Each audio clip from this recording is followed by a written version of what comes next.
Well, hello there, and welcome to my kitchen table, a place in most homes where we can sit with family and friends and just talk for hours, which I love to do.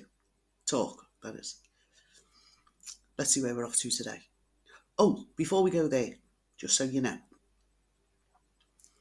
I've been learning Russian pronunciations, and you got no idea how difficult it's been, but I think I've got it. That was just so I don't strangle the names of the places and the people and this guy's name who we're going to talk about. So, wish me luck. And be kind. I'm still learning. We're off to Moscow.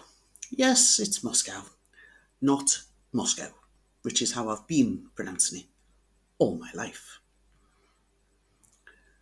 Moscow is the capital and largest city in Russia.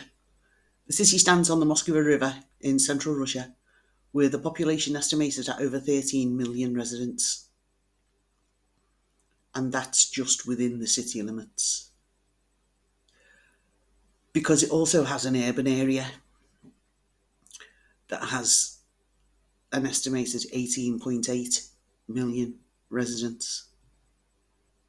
And outside that, it's also got a metropolitan area, which has got an estimated 21.5 million residents. Huge. Huge. I mean, just as an example, the metropolitan area is 26,000 square kilometres. That's about 10,500 square miles. Unbelievably huge. And Moscow, would you believe, is among the world's largest cities. Who knew? So, if you're ready, take a seat and I'll tell you a story.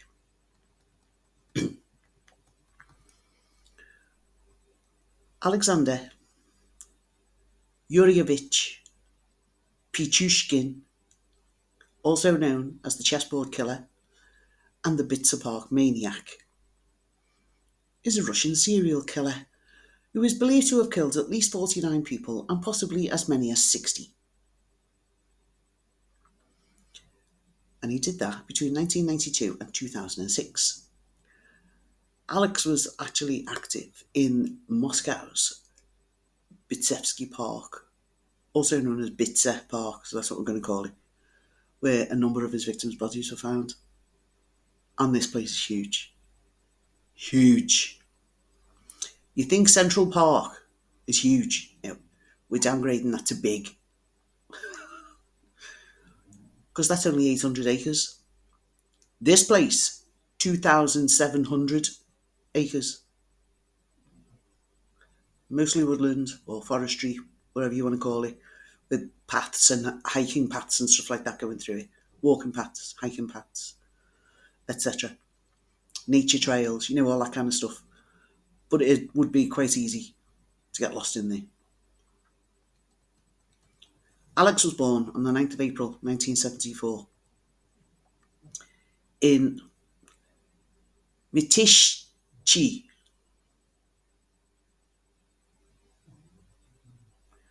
in Moscow, USSR, as it was. His father left the family when he was only one year old. He never got to know his dad. Never seen him after that. So his parents actually got divorced shortly afterwards. He grew up in number 2, Kershonskaya Street in Moscow. He lived there with his mother, Natalia, and his younger half-sister, Katia, and her husband and their son in a 2-bedroomed apartment on the 5th floor.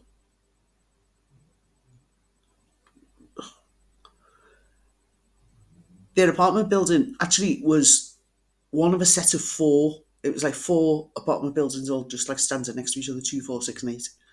And he lived in number 2. And it was only a 6-minute walk from the north end of Bitsa Park, which is where they play chess.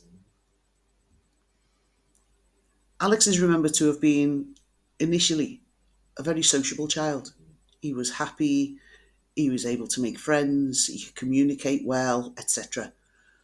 Until he had an accident. And the accident, I don't know how many people have done something similar. He was on a swing. Now, for you younger ones, the swings that we had and that they had then weren't like they are today. Like today, they've got like rubber seats or plastic seats, so less likely to cause an injury if you get hit by one if you're walking past, or in Alex's case, if you fall off and the swing carries on going and then comes back and hits you right in the forehead, or forehead as we call it. Now, experts actually speculated that this event damaged the frontal cortex of Alex's brain. Now, when I say experts speculated, that's because his mother never took him to the hospital. Now, such damage to the frontal cortex um, is known to produce poor impulse regulation and a tendency towards aggression.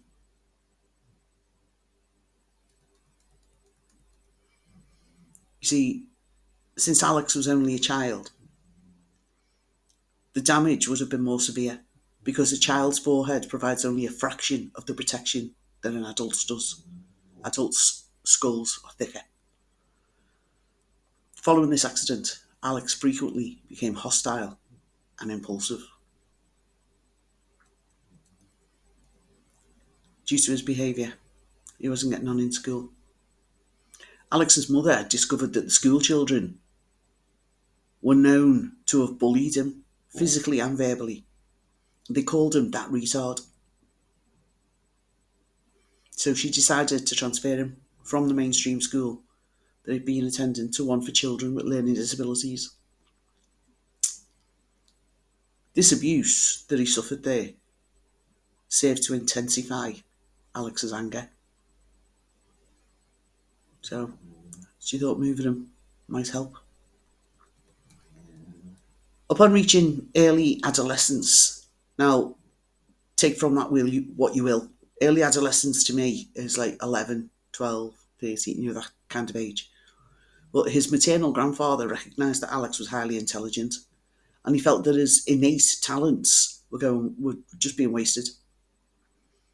He wasn't involved in any activities at home or at school because the school he was enrolled in, because it was for people with learning disabilities, it focused more on overcoming the disability than it did on promoting achievement. So there was very little academics, there was very little scholastics, very little learning, so to speak. So Alex's grandpa took him out of school and took him in.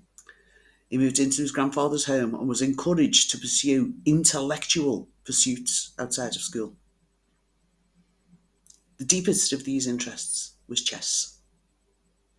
Alex was taught how to play, and after demonstrating his ability, was introduced to the exhibition games against elderly folk, mostly men, who played publicly in Bitzer Park. He was an outstanding chess player.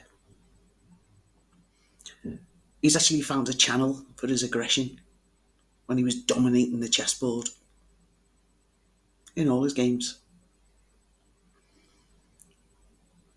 However, he still continued to be bullied by mainstream school children and suffered an emotional blow when, in his late teens, his grandfather sadly passed away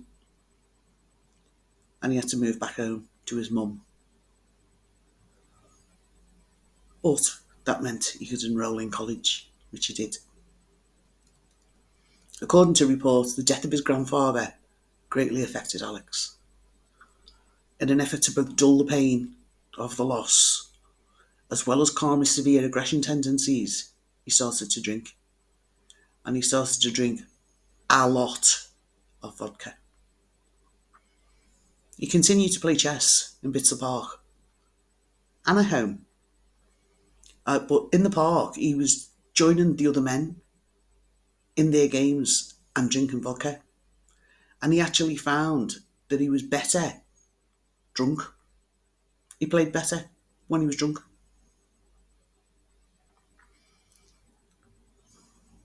So the more he drank, the more he won. Typical.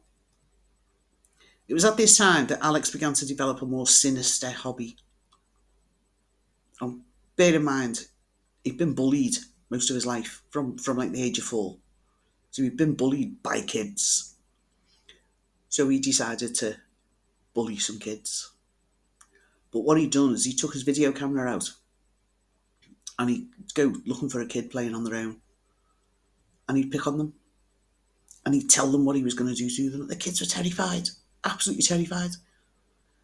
Because he was a man, standing there telling them he was going to do this, that and the other to them. And he filmed it all. He filmed the reactions. Like with one kid, he hung him out of a window by his leg. He just had hold of his leg. And he actually said to him, "You are in my power. I am going to drop you from the window and you will fall 15 metres to your death." Petrified is the word that comes to mind. And he'd film it and watch it again and again and again. It was like, I suppose, his way of getting his own back on the bullies. However, in 1992, this practice had become insufficient to satisfy his urges. The Russian media have actually speculated that Alex was motivated in part by a macabre competition with another notorious Russian serial killer. And his name was Andrei Chikatilo, who was convicted of killing 52 children and young women. That was over a 12-year period. So he wanted to beat his count. He wanted to beat 52. Alex's first murder occurred on the 27th of July 1992, when he was aged 18.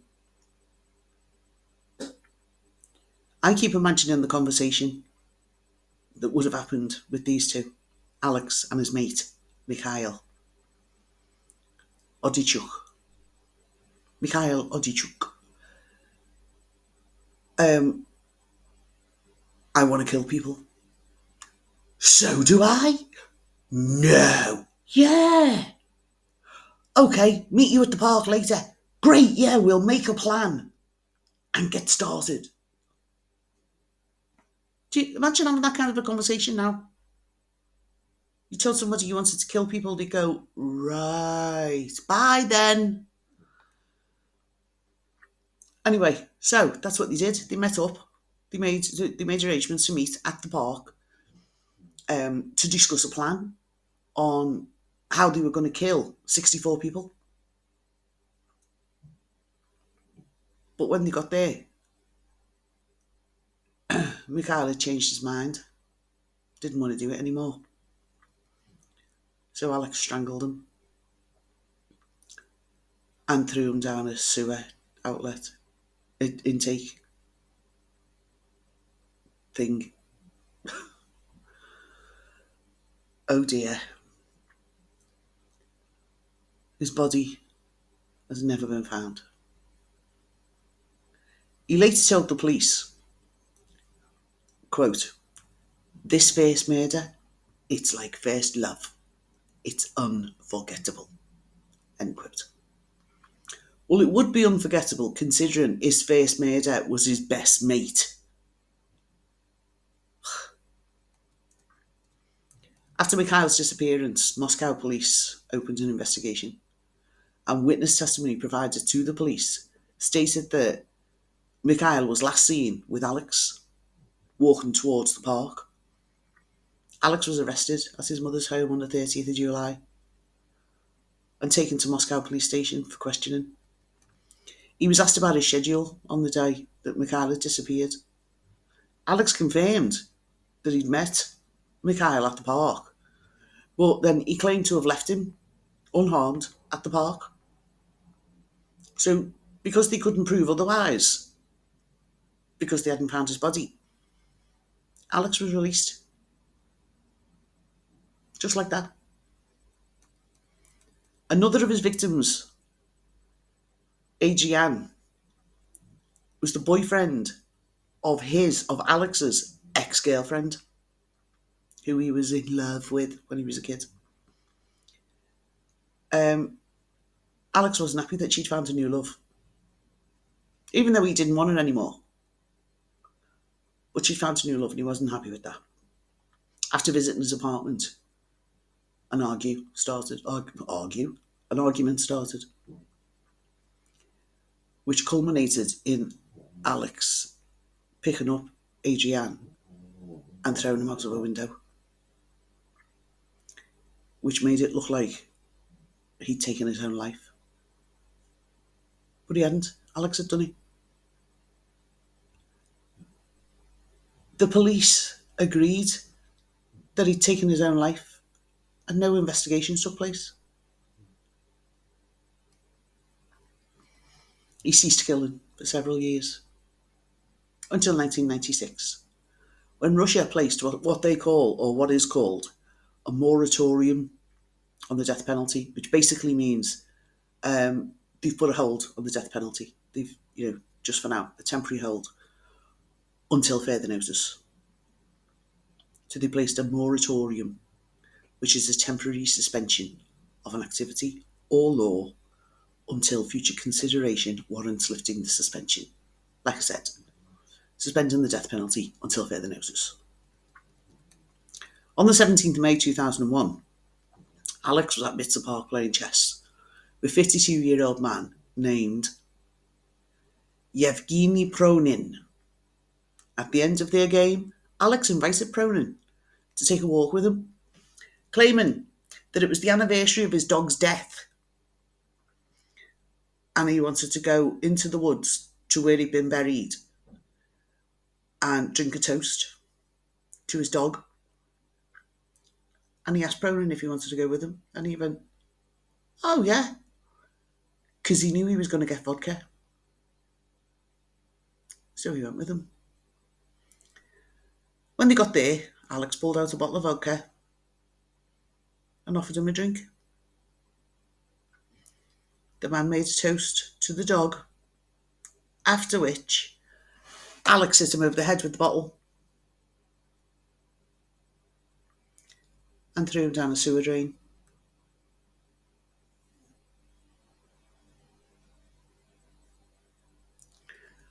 Between May 2001 and September 2005, Alex attacked 36 victims. 3 of his victims actually survived their injuries. Maria Vericheva was one of the very few lucky enough to survive Alex. On February 23rd, 2002, he lured the pregnant saleswoman into Bitzer Park and he pushed her into the same well where most of his victims were disposed of. When she clung to the sides, he got hold of her hair and smashed her head against the concrete walls of this drainage place thing. And then left, thinking that she was dead. But she wasn't. She survived. And she managed to climb out of the well, the sewage drain, without suffering a miscarriage. Vericheva reported the crime to the police, but she was an illegal immigrant. So the police said, "If you forget about being attacked, we'll forget about you being an illegal immigrant." So she agreed and left. Another survivor was Mikhail Lobov, a teenage skater. On March 10th, 2002, after being led by a Pichushkin into Bitzer Park with a promise of cigarettes and vodka, he was struck over the head and pushed down the well. Thinking that the boy was dead, Alex left the scene. Luckily, Um, this young Lobov, his jacket actually got caught on a piece of metal sticking out of the wall inside, and it saved him from plummeting all the way down, and he was able to climb out. He went to the police station to report this to the police, and the police told him to go away, stop causing trouble. About a week later, he was in the metro station and spotted Alex, and he ran to police that were there on the platform, screaming hysterically, "There's the man that tried to kill me, please help me, please help me." Can you imagine? The police threatened to arrest him if he didn't go away.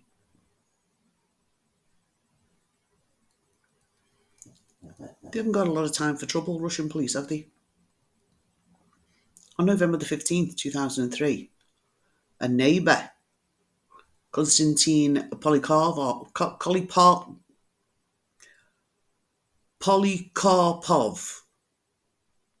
was invited for a drink in Bitzer Park.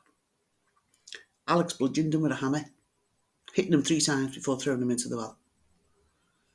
Again, he left, assuming that the victim was dead, but Polikarpov successfully climbed out.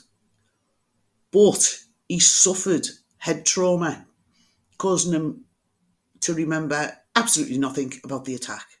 The poor guy was probably wondering how he got down there. You see, Alex would approach his victims in Bitzer Park. The vast majority of them were elderly or homeless or elderly homeless, mostly men. He'd offer to share cigarettes or a drink of vodka and then kill them, typically by striking them in the back of their skull with a hammer or a bottle. Although he was also alleged to have just pushed his victims into the sewage canal to drown. That's got to be an awful death. Drowning in sewage. Occasionally, he would then sign the corpses, not with a signature, with a signature move or a signature that would identify him. You see, when he smashed the heads in, there was a hole in the skull, so he'd stuff the empty vodka bottle in it. Or sticks. From October 2005 to his final murder in 2006, Alex's modus operandi changed. He'd kill his victims by repeated blows to the head with a hammer and would push the vodka bottle into the gaping wound. He would always attack from behind. Well, because that was like, taking his victims by surprise, but it also prevented blood splatter from getting on him. 10 of his victims lived in the same 4-building complex where Alex lived. There was 2 from number 4, Kersonskaya, which was the block next door to Alex. There was 3 from number 6 and 1 from number 8.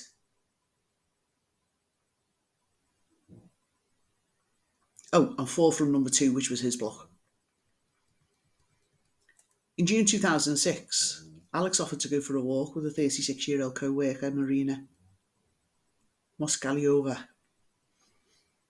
Now, even though she was reportedly a bit wary of Alex, because he was a bit strange, and of Bitzer Park, because of the rumours, people go in there and you never see them again, but she still decided to go. But before she left, she wrote a note for her son, telling him that she was out with Alex, or Sasha, as she called him. Would you believe Sasha is short for Alexander? Like Sue is short for Susan. Yeah, Alexander is shortened to Sasha. Work that one out. And she actually left his phone number on the piece of paper. She told Alex that she'd left the note. Meant nothing to him. Didn't put him off at all. Marina's body was discovered in Bitzer Park on the 14th of June 2006, complete with Alex's trademark injuries. The bottle in the back of the head thing, yeah. She had a Moscow metro ticket found in her possession, and it led authorities to review surveillance tape footage. And they seen her. She was filmed just hours before her death, walking on the platform, accompanied by Alex.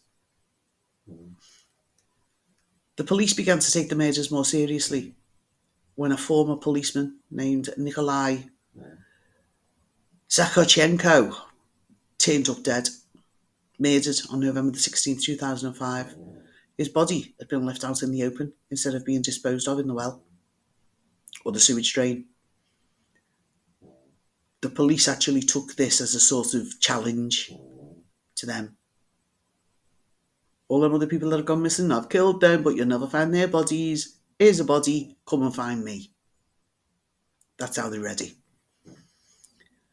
Because Alex had started, he'd become quite cocky by leaving bodies out in plain sight.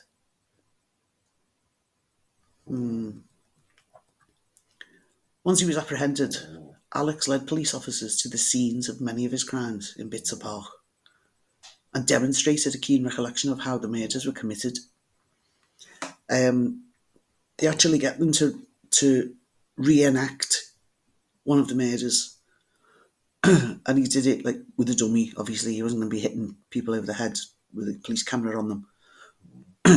He like smashed the back of the head in of this dummy and like told them what he'd done. They knew it was him.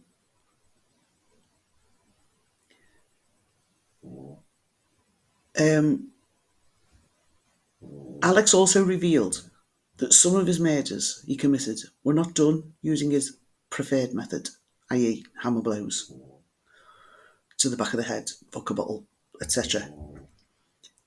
They were done just by throwing his victims down into the sewer lines beneath Bitzer Park. Remember, this place is huge.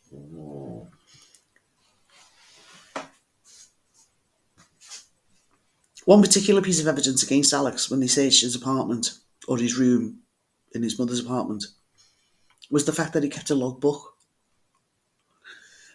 This logbook contains 64 squares inside, much like a chessboard. Each square represents someone who he killed. 63 of them have been filled in. That was later lowered to 60 when he found out about the ones that didn't die. The police could only confirm 48 at that time, because a lot of them were homeless. Nobody had reported them missing. They had no families, no loved ones, well, none nearby. So nobody even knew they were missing, let alone dead in a sewage system.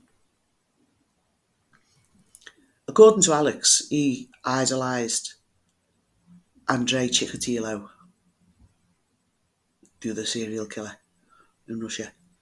He stated that his goal was to surpass his idol's confirmed body count of 52 by murdering at least 64, the number of squares on a chessboard.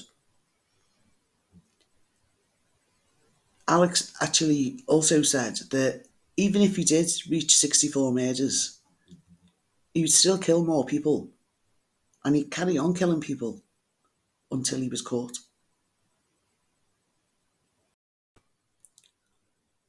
Alex claimed that deciding whether his victims should live or die made him feel like God.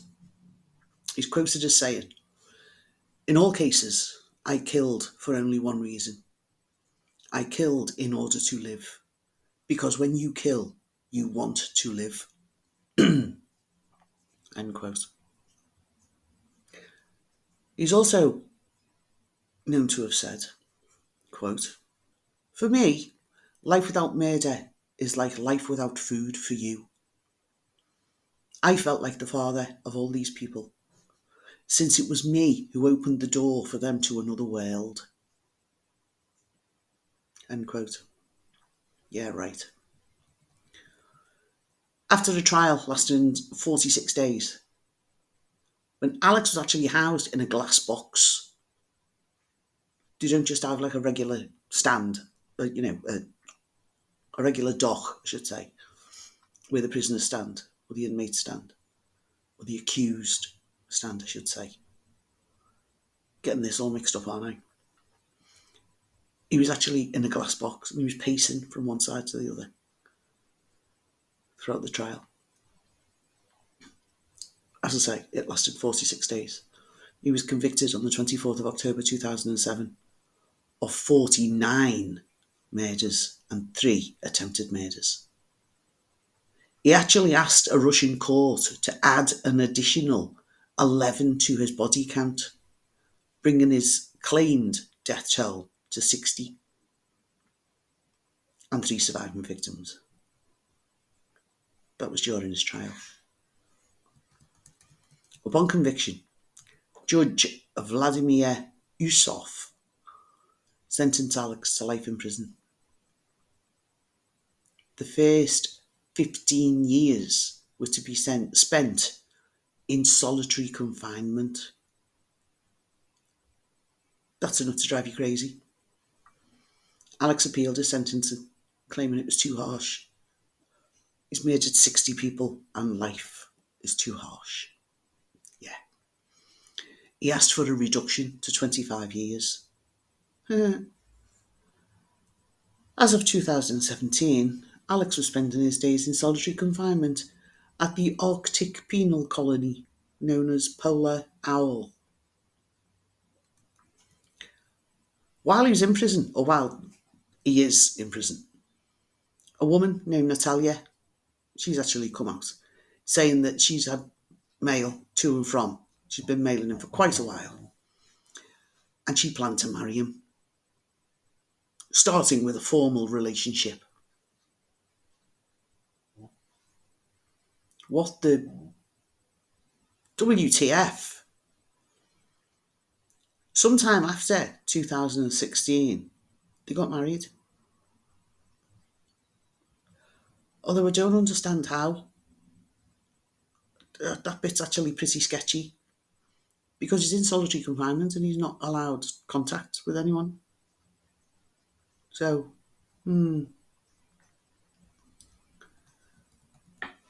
thank you so much for allowing me to tell you this story. Thank you so much for listening. More's the point. If you found it interesting, please hit the like button and think about subscribing. It's free to do, so don't hold back. And remember, all the statistics in the world cannot measure the warmth of a smile. I've been Sue, TTFN.